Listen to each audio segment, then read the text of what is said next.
जैसा कि अभी इन्होंने शादी ने पूछा था कि बहुत संघर्ष आते हैं, बहुत बाधाएं आती हैं, सभी के जीवन में आती हैं।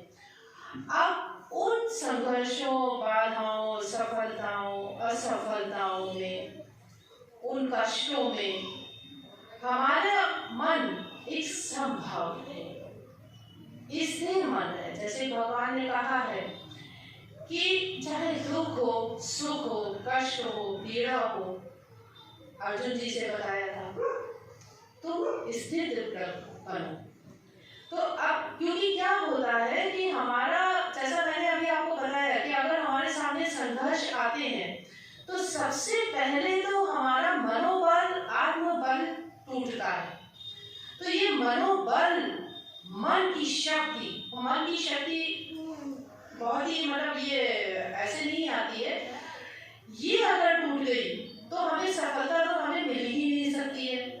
तो जीवन में आगे बढ़ने के लिए भी, और सच्चाई देखी जाए, जब हम कहते हैं हम सत्य मार्ग पे, धर्म के मार्ग पे बढ़ना चाहते हैं, तो ये स्थिर प्रज्ञ होना बहुत ही आवश्यक होता है। अब मैं ये नहीं कहूंगी कि स्थिर प्रज्ञ होना या स्थिर मन का होना कठिन कार्य है, कठिन नहीं है, लेकिन ये ऐसा कार्य भी नहीं है। ये क्योंकि ये ऐसे गुण हैं जो भगवान के दिए हुए ही होते हैं और भगवान के दिखाए पथ पर ही चलकर हमें प्राप्त हो सकते हैं। तो ये ऐसा मन बनना, इसमें समय लगता है, इसमें बहुत धैर्य चाहिए होता है, इसमें बहुत कहना चाहिए संसारिक रूप में नहीं, जैसे हम परीक्षाएं देते हैं, पास होते हैं, फेल होते हैं, हम आगे बढ़ते रहते हैं, छोड़ दिया क्लास तो उसी क्लास के हम बन के रह जाते हैं। अगर हमने 6th क्लास में छोड़ दिया, 6th क्लास 10th क्लास में छोड़ दिया, 10th क्लास, लेकिन चलते रहे तो डिग्री से, PhD से लेकर कहाँ हम आगे बढ़ सकते हैं, बढ़िया नौकरी मिल सकती है हमें। तो ये वो एक पथ है, भगवान की एक वो परीक्षा है इस पथ पे चलते हुए जो भगवान हमें देते हैं। और जैसा मैंने बताया विश्वास, तो ये विश्वास के संबंध में भगवान ने कहा है ये एक बहुत ही कठोर तपस्या है। ये विश्वास कठोर होने के संग में बहुत ही ठोस आधार है ये विश्वास, जिसपे अगर तुम्हें बैठना सीख लिया तुमने तो तुम्हारा जीवन संभल जाएगा। तो इन परीक्षाओं को पास करके ही जब हमारा विश्वास तब भी डामाडोल ना हो भगवान के ऊपर से, हम समझ लें जो हमारे जीवन में आ रहा है वो भगवान की ही तो इच्छा है, उनकी इच्छा के बिना तो कुछ नहीं। हम समझ लें कि अगर हम धर्म पथ पे चल रहे हैं, ऐसा मेरे जीवन में भी हुआ है, और उस पथ पे चलते हुए भी अगर कोई ऐसी आसुरी शक्तियां हम कहेंगे वो ऐसा कोई भय पैदा करती हैं, हमें भय ना हो। भय किस बात का?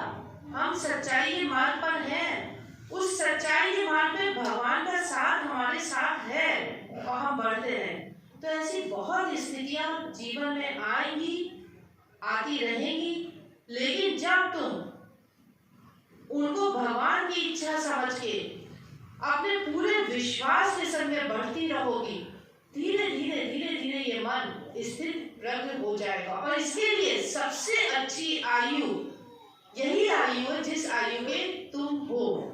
मैं तुम्हारे संग में और भी बच्चों को ये संबोधित करना चाहूंगी कि ये बहुत गलत धारणा होती है कि अभी तो हमारी आयु ही क्या है, अभी तो हमारी आयु है एक मनोरंजन की, खुशियां देखने की, ऐसी तो आयु ही नहीं है।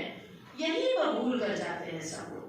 ये आयु, जैसे हम कहते नहीं है छोटे से बच्चे का अगर हमने एडमिशन एक सही हाथों में दे दिया, सही स्कूल में सही टीचर उसे मिल गई, तो उसी आयु से वो एक ऐसा बड़ा व्यक्ति बन जाएगा जो कभी हार नहीं मानेगा। तो ये धर्म क्या भी जब मैं कहती हूँ, लोग कहते हैं कई बार यही समझते हैं कि नहीं अभी आयु क्या है, इधर उधर जाते हैं, बाहर जाते हैं। यही तो आयु है कि जो तुम्हें अभी चलना सिखा रही है।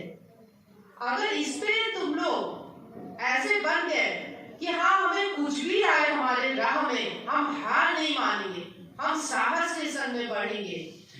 हमें होगा दुख, लेकिन ऐसा दुख नहीं होगा कि हमारे पग रुक जाएं। हम उन पगों को संभालेंगे, हम आगे बढ़ेंगे। तब देखना ये जो स्थित प्रज्ञ मन है, मृत्यु तक इसलिए कह रहे हैं क्योंकि शरीर जब तक रहता है तभी तक आदमी अपने को पहचानता है। वैसे तो आत्मा हमारी पहचान है। तुम्हें कभी भी जीवन में हारने नहीं देगी, सदैव विजयी बनो।